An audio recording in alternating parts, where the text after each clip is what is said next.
Good morning students. मॉन्टब्रेसिया के online class में आप लोगों का एक बार फिर से स्वागत। मैं आप लोगों की हिंदी लिटरेचर मिस। आप लोगों को मैंने होमवर्क जो दिया उसे पूरा किया आप लोगों ने। तो चलिए आज का क्लास शुरू करते हैं। आज के इस क्लास में मैं आपको चैप्टर 2 से संबंधित ही कुछ महत्वपूर्ण बातें बताने जा रही हूँ। चैप्टर 2 हम लोगों का क्या था? कश्मीरी सेब। जैसा कि उसमें जो स्टोरीज है उसको आप सब पढ़कर समझ गए होंगे। बहुत ही आसान सा स्टोरी था और वो स्वयं लेखक ने अपने ऊपर ही लिखा है। स्टोरी एक बार फिर से मैं आप लोगों को बता रही हूँ कि लेखक जो है वो स्वयं एक दुकान पर अच्छे क्वालिटी के सेब देखकर उसे खरीदते हैं और ख़रीदारी करते समय वो सतर्कता नहीं बरतते, जिसकी वजह से दुकानदार उनको सेब जो है वो तौलकर तो सही देता है पर सारे सेब जो है वो सड़े हुए निकल जाते हैं। तो इससे क्या होता है कि लेखक को दुकानदार के ऊपर जो है थोड़ा क्रोध तो आता है क्योंकि उसने धोखा दिया था। साथ ही उनको अपनी भी गलती का एहसास होता है। उन्हें लगता है कि इसमें गलती उनकी स्वयं की भी है, क्योंकि यदि उन्होंने उस पर ज़रूरत से ज़्यादा विश्वास नहीं किया होता तो शायद दुकानदार उसको धोखा नहीं दे पाता।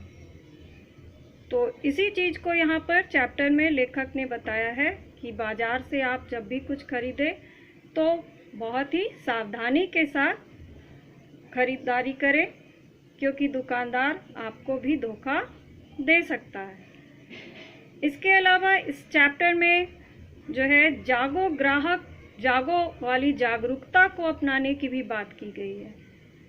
मतलब ये कि आज के वर्तमान जो सामाजिक व्यवस्था है उसमें हम लोगों को किसी भी तरह की अपने सामान की खरीदारी करते समय जागरूक होना चाहिए।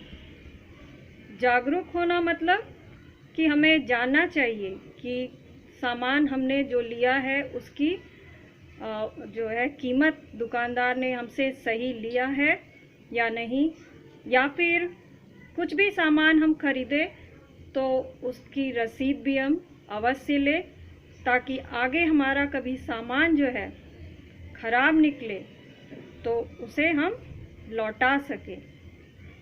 और अगर दुकानदार वापस वो सामान नहीं लेता है तो इससे संबंधित जो है उपभोक्ता अदालत में हम इसकी शिकायत भी कर सकते हैं। तो इसी चीज़ को यहाँ पर लेखक ने बताया है। हालांकि लेखक के बारे में देखिए तो लेखक जो है वो कितने प्राचीन समय में उन्होंने ये लेख लिखा होगा, लेकिन आज भी कितना सटीक है, वर्तमान समाज में कितना सही जो है ये चैप्टर हम लोगों को जानकारी देता है कि किस तरह से सामान की खरीदारी हमें करनी चाहिए और किस तरह से जागरूक होना चाहिए ग्राहकों को। ग्राहक का मतलब समझ में आ रहा है ना, जैसे आप कस्टमर कह सकते हैं इंग्लिश में उसको, यानी जो भी सामान खरीदने वाले लोग होते हैं उसी को ग्राहक कहा जाता है।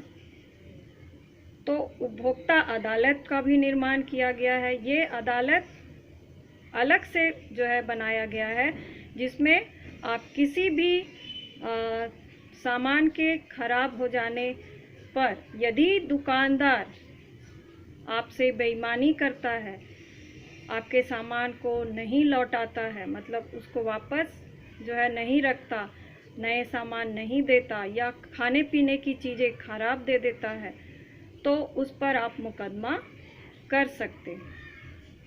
तो यही आपका इस मेन जो चैप्टर में था वो लेखक ने बताने की कोशिश की है, और आशा है अब ये चैप्टर आप लोगों को पूरी तरह से समझ में आ गई होगी।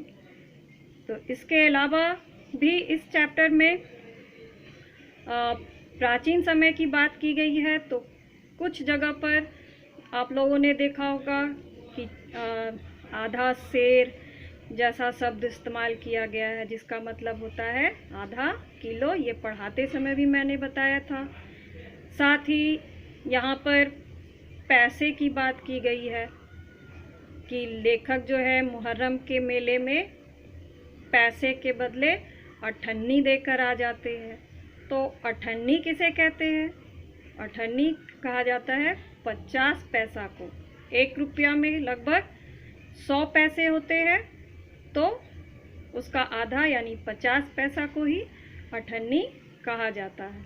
आप लोगों में से बहुतों ने तो ये अठन्नी शायद देखी भी नहीं होगी, लेकिन आपके पेरेंट्स जो है वो आपको इसके बारे में अच्छी तरह से बता सकते हैं, तो उनसे आप जानकारी हासिल कर सकते हैं। ठीक है, तो आज आप लोग का चैप्टर ख़त्म होता है।